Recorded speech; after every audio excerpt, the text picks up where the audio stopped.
जैसे पिछले क्लास में हम लोग जाने थे कि कैसे अनंत दूरी से किसी परीक्षण आवेश को लाकर किसी भी बिंदु आवेश के प्रभाव क्षेत्र में रख दिया जाए तो जो कार्य अनुभव होता है इस पूरी घटना को हम लोग विभव कहते हैं। ठीक है, तो अब हम लोग को जानना है कि एक बिंदु आवेश के कारण कैसे विभव का मान हम लोग ज्ञात करेंगे। तो चलिए सबसे पहले ये रहा, तो ये हमारा आज का टॉपिक है कि बिंदु आवेश के कारण विभव का मान। ओके, और ये डायग्राम यहाँ पे आप सब लोग को दिख रहा है। अब ये डायग्राम में एक यहाँ पर ये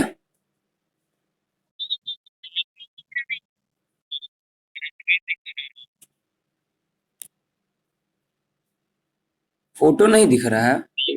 हाँ अच्छा रुक जाओ एक सेकंड, अच्छा रुक जाओ एथी से दिखाते हैं, फोटो ही से डायरेक्ट दिखाते हैं, थोड़ा सा दिक्कत होगा। यही वाला है। हाँ अब दिख रहा है सबको। तो हम लोग आज के टॉपिक का बात करते हैं जो कि है बिंदु आवेश के कारण विभव का मान।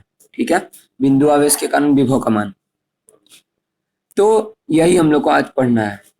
तो सबसे पहले एक क्या लेते हैं हम लोग, एक बिंदु आवेश ले लेते हैं, क्योंकि बिंदु आवेश के कारण हम लोग को विभव का मान निकालना है तो बिंदु आवेश तो लेना पड़ेगा। अब क्या करते हैं कि उसके प्रभाव क्षेत्र, देखिए उसका इसका प्रभाव क्षेत्र है ना, इतना दूर है ए पॉइंट तक, इतना दूर तक बिंदु आवेश का प्रभाव क्षेत्र है। उसके प्रभाव क्षेत्र में तीन हमने पॉइंट रखा है, एक बिंदु P है, एक बिंदु B है और एक बिंदु A है। ठीक है, तीन बिंदु हम लोग ले लिए उसके प्रभाव क्षेत्र के अंदर। तो अब क्या करते हैं, हम लोग अनंत से एक परीक्षण आवेश को लाकर A पर रख देते हैं। अनंत से हम लोग क्या करते हैं कि परीक्षण आवेश को यहां से लाया मैंने और यहाँ पर A पर मैंने रख दिया, और फिर क्या किया कि A पर जब रखा तो एक बल अनुभव हुआ जो कि इधर इस साइड में नजर आ रहा होगा, ये वाला, 1 सेकेंड। हाँ, ये बल अनुभव किया A पर, देखिए यहाँ पे साइड में FA लिखे हैं, तो ये उस FA जो है ये उसका बल है, यहाँ पे बल कुछ अनुभव करता है वो। ठीक है, ये A पॉइंट पर कुछ बल लग रहा है और वो है FA, उसे हम लोग कह रहे हैं FA। तो FA बल लग रहा है। उसके बाद क्या किया हमने, जब बल लग गया तो A पर जो परीक्षण आवेश था उसको B पर भेज दिया। ठीक है, तो B पर भेजा तो कुछ मतलब कि इन दोनों के बीच कुछ दूरी होंगी, तो इसकी दोनों के बीच की दूरी हो जाती है -dx। अब -dx इसलिए होता है क्योंकि ये बल के विपरीत काम करवा रहे हैं हम लोग। बल तो हमारा किधर जा रहा है, बल तो इस साइड जा रहा है, लेकिन हम लोग आवेश को किधर ढकेल रहे हैं, इस साइड, यानी बल के विपरीत कर रहे हैं, इसलिए माइनस लग रहा है। और dx इन दोनों के बीच की दूरी है। ठीक है उसके बाद बिंदु x से, सॉरी एक सेकंड, हाँ, बिंदु O से बिंदु A की दूरी x है। नीचे आपको नजर आ रहा है कि बिंदु जो है O से, ये बिंदु O है और ये A है, तो इन दोनों के बीच की दूरी है x, इन दोनों के बीच की दूरी है x। ठीक है, उसके बाद हम लोग क्या करते हैं कि अब जब A तक हम लोग लाएं और A से फिर B पर ले गए तो कुछ कार्य लगा होगा, तो वो कार्य यहाँ पे हमने लिखा है कि -dw बराबर F इंटू -dx। -dx ये रहा, F जो है इसका बल होगा कि B पर बल जो लग रहा है वो होगा, और dw उसकी कार्य है, तो ये हमें कार्य मिलता है। और फिर इस फॉर्मूला के मदद से हम लोग इसको कुछ इस प्रकार से लिखते हैं, क्योंकि पिछले क्लास में हमने पढ़ा था कि जो वोल्ट होता है या जो विभव होता है वो कार्य होता है परीक्षण आवेश के द्वारा W/Q0, जो कि हम लोग ने लिखा था, तो वही W/Q0 हम लोग लिख देते हैं। उसके बाद क्या करते हैं कि जब W/Q0 लिखते हैं तो Q0 को हम लोग बाहर निकाल लेते हैं और W को साइड में रख देते हैं, तो 1/Q0 बाहर आ गया, और W यहाँ पे क्या है, -dW है, यहाँ पे एकदम छोटा सा क्या किया जा रहा है, छोटा कार्य किया जा रहा है। हम लोग क्या करते हैं, ए पर लाते हैं और ए से बी पर लाते हैं, इसलिए ये छोटा कार्य है, तो कार्य का मान माइनस डी डब्ल्यू हमने लिख दिया। ठीक है, उसके बाद हम लोग क्या करते हैं, एक सेकंड, हाँ, तो उसके बाद नीचे देखिए, यहाँ पर नीचे हमें प्राप्त होता है v equal to q naught r infinity, क्योंकि इंफिनिटी से हम लोग आर की दूरी तक ले जाना है हमें, इसलिए हम लोग क्या करते हैं कि इंफिनिटी से आर तक का समाकलन करते हैं। समाकलन मतलब जोड़ते हैं, इंफिनिटी पॉइंट पे क्या है और आर पॉइंट पे क्या है वो हम लोग जोड़ते हैं।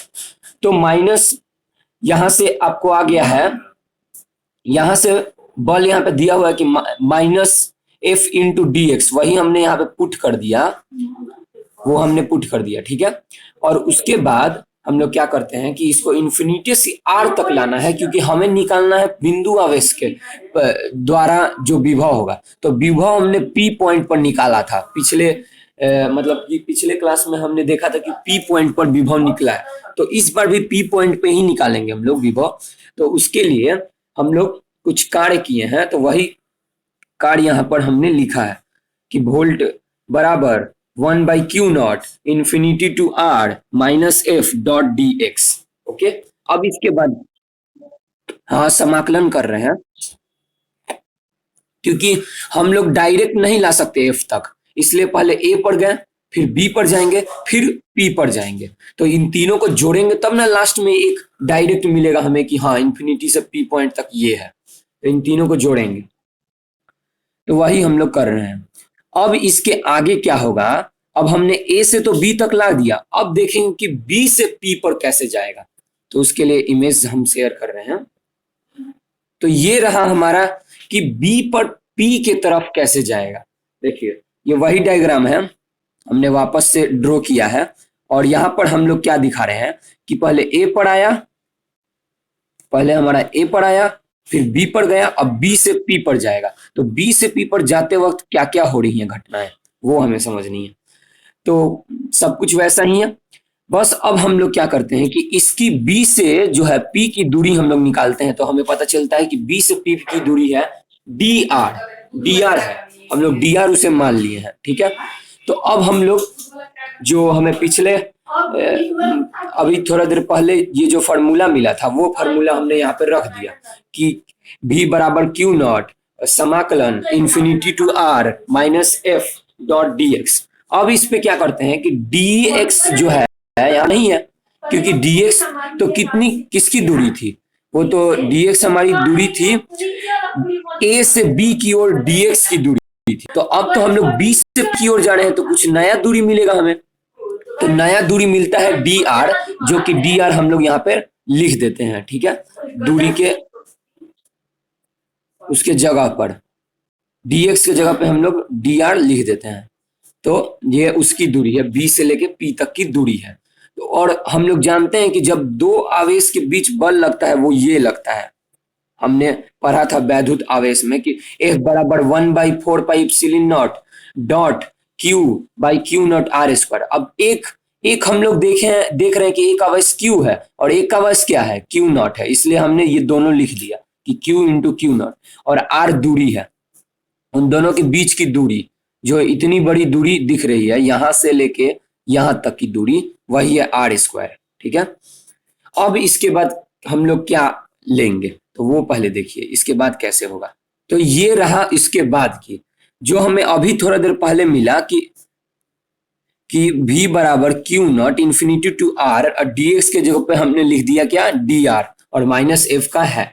तो हम लोग अब वैल्यू पुट कर रहे हैं एफ के जगह पे ये वाला मान, क्योंकि अभी मैंने बताया कि एफ बराबर होता है 1/4πε0 R square Q into Q naught. तो वही हमने लिख दिया, और यहाँ पे माइनस एफ है इसलिए हमने माइनस भी लगा दिया, और डी आर वहां पे है। और ये हम लोग जानते हैं कि ये मान नियत होता है, इतना दूर तक ये नियत होता है, इसलिए हमें ये मानना बाहर निकाल दिया हम लोग ने, और 1/r² को पीछे छोड़ दिया, यानी अंदर छोड़ दिया, और जो मान है नियत वो बाहर आ गया। तो अब बाहर से क्या हो रहा है, बाहर जब आता है तो क्यू नॉट डबल हो गया, यहाँ पे भी क्यू नॉट, यहाँ पे भी, तो ये दोनों कट जाता है, तो मिलता क्या है, minus Q 4 pi epsilon not, वो मिलता है हमें। ठीक है, उसके बाद जो r है उसको हमने ऊपर ले लिया, तो जब आर स्क्वायर नीचे है, यहाँ पर आर स्क्वायर नीचे है, तो जब ऊपर लेंगे तो -2 लग जाएगा, तो -2 लग गया, और डी आर वहीं वहीं का वहीं है। उसके बाद हम लोग समाकलन करते हैं, तो हम लोग समाकलन का सिस्टम जानते हैं कि जो होता है ना उसमें एक जुड़ता है उसके पावर में। तो हमने क्या किया कि आर की, एक सेकंड, हाँ बता रहे हैं, वो समाकलन में जुड़ता है, तो क्या किया हमने कि आर के पावर पे +1 कर दिया और उसी चीज को नीचे भी लिख दिया। ये समाकलन करने का नियम है, ये अगर पढ़े हम लोग तो नियम के अनुसार आता है। तो ये -2 में से 1 गया तो -1 यहाँ पे हो गया, और नीचे भी वही हुआ -1। अब हम लोग देखते हैं कि इसके आगे क्या हम लोग टेक करेंगे कि हमें निकलेगा, तो अब इसके आगे देखते हैं।